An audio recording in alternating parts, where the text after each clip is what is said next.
Assalamualaikum warahmatullahi wabarakatuh. Perkenalkan, nama saya Zainullah SPDI. Saya merupakan salah satu mahasiswa pendidikan profesi guru atau PPG dalam jabatan tahun 2022 di LPTK Institut Agama Islam Negeri Syekh Nurjati Cirebon tahun 2022. Saya juga merupakan salah satu pengajar di MTS Al-Ikhlas Mandala Rubaru Sumeneb. Saya akan menampilkan video pembelajaran sebagai persyaratan dalam portofolio ujian kinerja PPG Daljab tahun 2022. Tentu saya berharap juga kepada dosen penguji untuk memberikan saran dan kritik guna perbaikan pembelajaran saya ke depannya. Demikian, wallahul muwaffiq ila aqwamit thoriq. Wassalamualaikum warahmatullahi wabarakatuh. Assalamualaikum warahmatullahi wabarakatuh. Waalaikumsalam warahmatullahi wabarakatuh. Apa kabar hari ini anak-anak? Baik. Alhamdulillah, semoga senantiasa kita baik, sehat dan afiat. Ya. Baik, untuk memulai pelajaran kita pada kesempatan pagi hari ini, marilah kita buka pembelajaran ini dengan membaca doa bersama-sama yang akan dipimpin oleh ketua kelas. Silakan Anda lihat.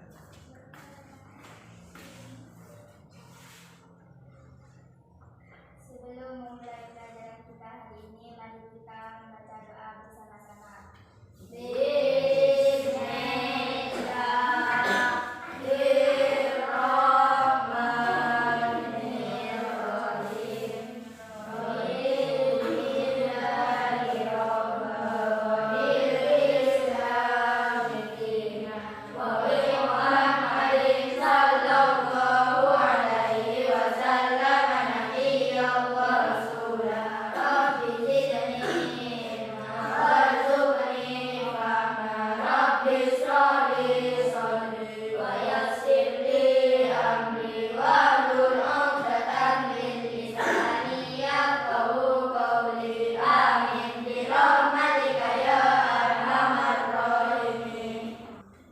Mudah-mudahan dengan pembacaan tadi, pembelajaran kita pada kesempatan pagi hari ini senantiasa menjadi pelajaran atau ilmu yang bermanfaat di dunia wal akhirah. Amin ya rabbal alamin.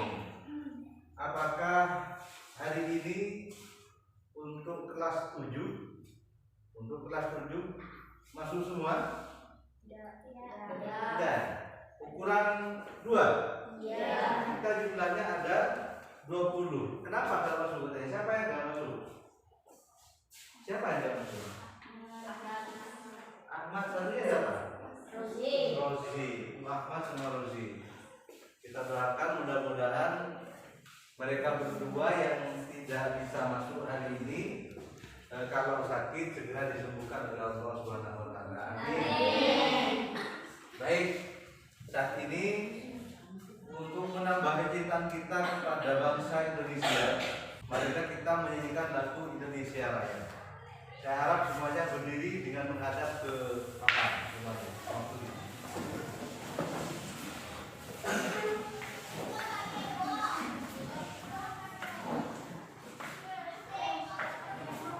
Marilah kita menyanyikan lagu Indonesia Raya dengan nada suara Indonesia.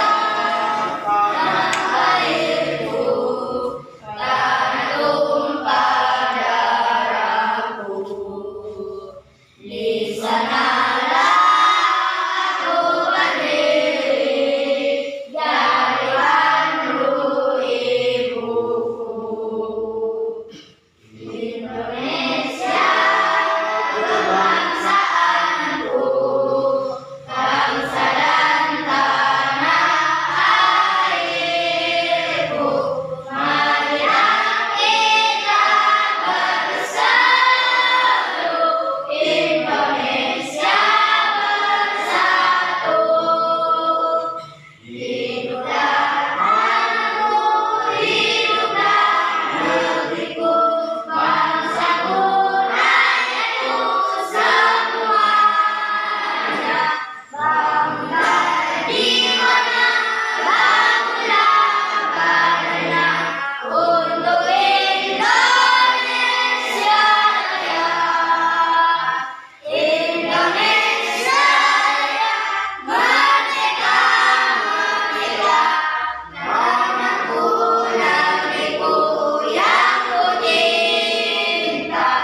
Indonesia Raya, merdeka, merdeka, hiduplah Indonesia Raya. Indonesia Raya, merdeka, merdeka, tanahku, negeriku yang ku cinta. Indonesia Raya, merdeka, merdeka, hiduplah Indonesia Raya. Ayo, angkat tangan setinggi-tingginya. Letakkan di dada. Katakan, wahai saya,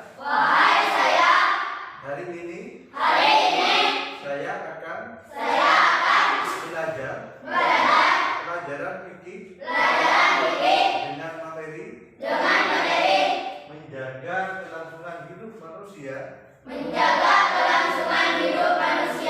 dan lingkungan melalui pengenalan alat-alat bersuci.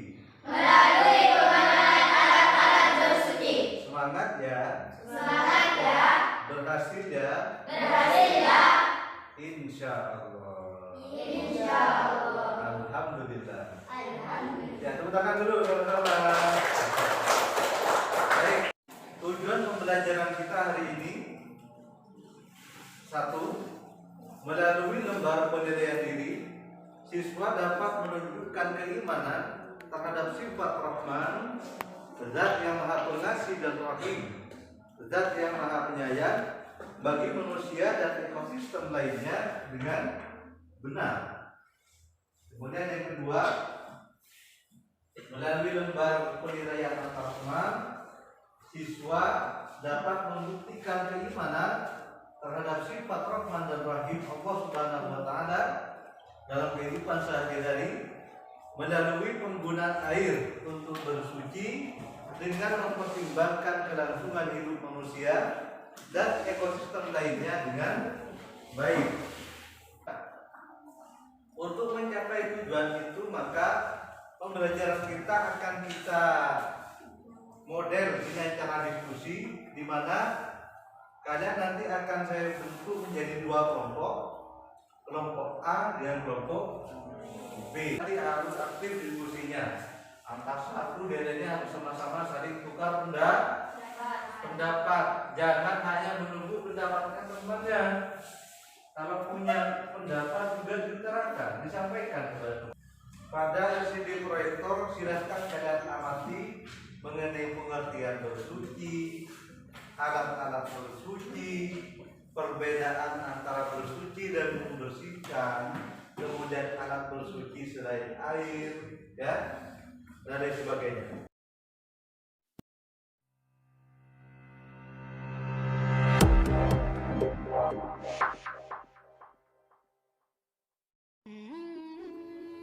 Assalamualaikum warahmatullahi wabarakatuh.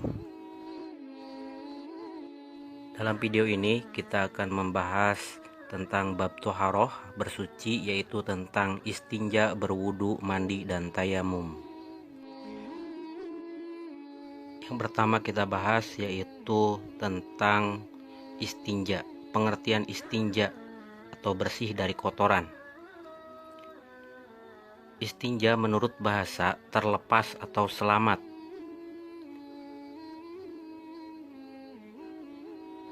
Istinja menurut istilah bersuci setelah buang air besar atau kecil. Itulah pengertian istinja, baik menurut bahasa ataupun menurut istilah.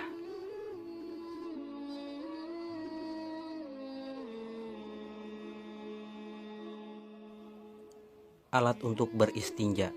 Alat untuk beristinja menggunakan air. Jika tidak ada air, maka gunakan batu dan lain sebagainya untuk beristinja atau bersuci setelah buang air besar atau kecil. Adab buang air. 1. Dahulukan kaki kiri saat masuk WC. Yang kedua, baca doa ketika masuk WC. Allahumma inni a'udzubika minal khubusi wal khaba'is. Yang ketiga, beristinja hendaknya dengan tangan kiri. Keempat, dahulukan kaki kanan ketika keluar WC. Yang kelima, membaca doa ketika keluar WC, gupronaka.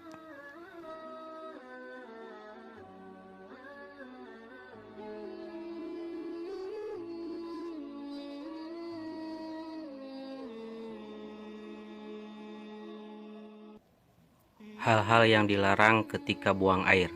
1. Buang air di tempat terbuka yang dilihat oleh orang. 2. Buang air di air yang tenang. 3. Buang air di tempat yang mengganggu orang lain. 4. Buang air di tempat berteduh dan pohon berbuah. Yang kelima, buang air menghadap dan membelakangi kiblat. Itulah hal-hal yang dilarang ketika buang air. Berwudu.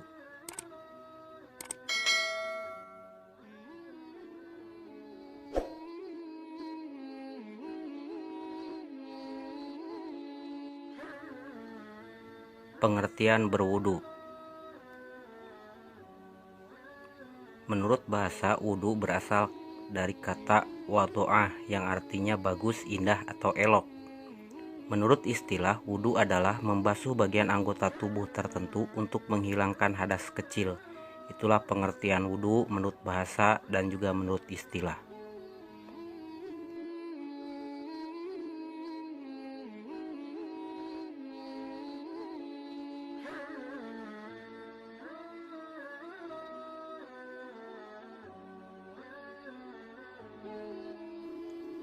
Tata cara berwudu.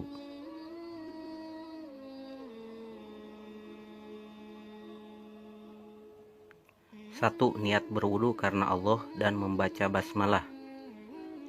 Yang kedua, mencuci kedua tangan sampai pergelangan dimulai dengan yang kanan. Simak video berikut, lihat dan perhatikan video berikut.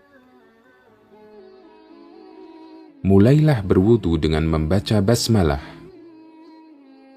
Nyalakan keran secukupnya agar tidak boros dalam menggunakan air. Cuci tangan 3 kali sambil menyela-nyela jari.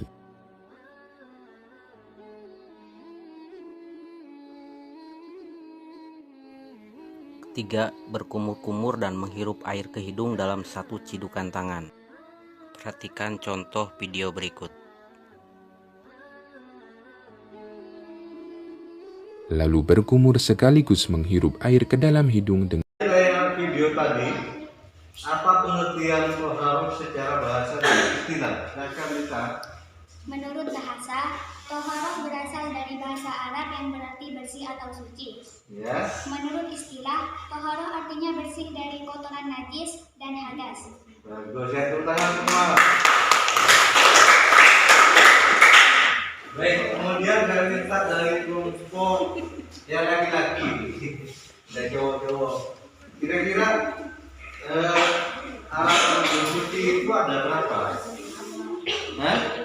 Ada 2. 1 air, yang kedua Sesuatu yang suci selain air, berupa apa itu? debu dan batu. Iya, debu dan Batu. betul. Pertama, air suci dan menyucikan. Ya, air suci dan menyucikan itu apa yang biasa disebut kalau dalam fikih itu adalah air tahirun mutahhir. Air suci dan menyucikan. Air suci yang menyucikan itu disebut pula dengan air mutlak, air asli, air mutlak. Air mutlak itu ada berapa? Ada 7. Air mutlak itu ada 7. Air suci yang menyucikan yang asli itu ada 7. Pertama, air hujan. Itu ada surat Al-Fat dan Al-Furqan. Kemudian yang kedua ada air laut. Yang ketiga ada air sungai. Terus yang keempat, yang kelima, air itu berarti apa? Sumber, ya. Air sumber. Kata orang Madura, air sumber. Ya. Yang keenam, air es atau ya bisa sabun. Kemudian yang ketujuh sama ya, juga, maksudnya air salju dan air es. Beda. Kalau salju itu kan yang turun dari langit berbentuk apa? Kayak butiran-butiran ya, butiran salju itu. Tapi kalau es itu sudah membeku. Di mana itu adanya? Biasanya di kutub utara dan kutub selatan. Nah itu adalah air sebagai alat bersuci, yang disebut dengan air mutlak. Jumlahnya ada 7. Yang kedua, ada air suci namun tidak menyucikan. Apa air suci namun tidak menyucikan itu? Yaitu air suci yang dicampur dengan benda suci,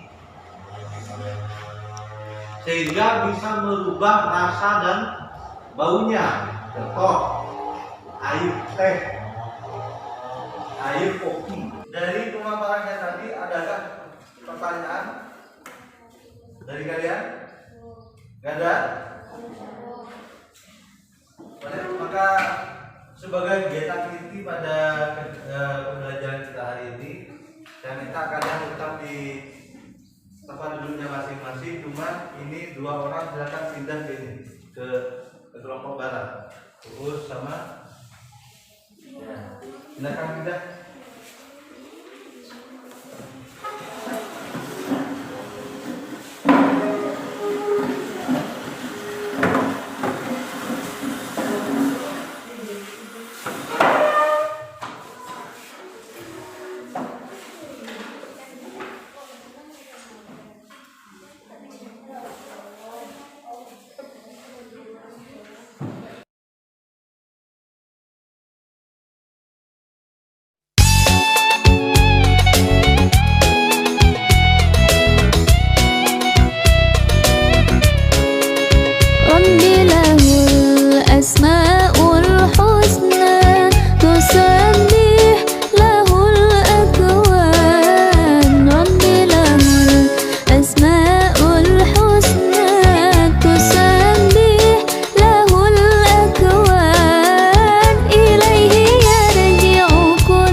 mengenai analogi atau persamaan antara benda padat selain daripada batu yang bisa digunakan sebagai alat bersuci oleh kelompok satu.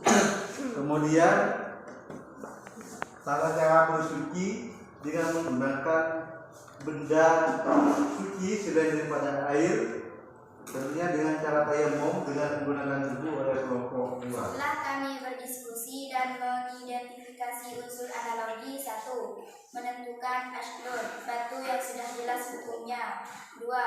Mengidentifikasi farmon, benda yang ditemukan di toilet pesawat atau tisu, benda yang ditemukan di hutan gersang, ranting dan dedaunan kering. 3. Menentukan kriteria, merupakan benda yang suci, merupakan benda yang padat dan kering, dapat menyerap, menghilangkan dan membersihkan kotoran atau najis, bukan benda yang dihormati dan sangat dibutuhkan seperti roti tawar. Merumuskan kesimpulan. 4. Menemukan kesamaan dengan asyal berdasarkan kriteria.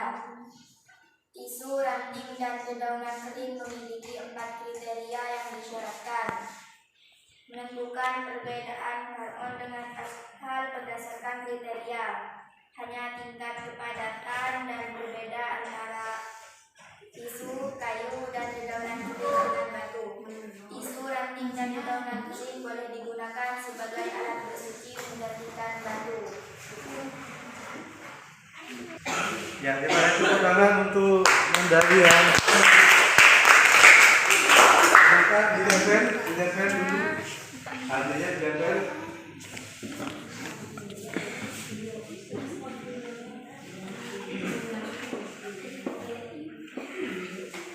Baik, berikutnya kelompok 2, silakan. Baik, sebagai review atau untuk mengulang kembali pelajaran yang kita pelajari sejak dari awal tadi sampai dengan saat ini, maka dapat kita simpulkan bahwa bersuci secara bahasa memiliki arti bersih dari segala kotoran. Menurut istilah fikih, toharoh itu juga adalah bersih dari najis dan hadas. Kemudian yang kedua, ditinjau dari kedudukannya, hukum penggunaan air dibagi menjadi 3, yaitu 1. Air suci dan menyucikan atau thahirun mutahhir, air suci dan menyuci. Yang kedua, air suci dan menyuci. Dan yang ketiga, air yang terkena najis atau mutanajis.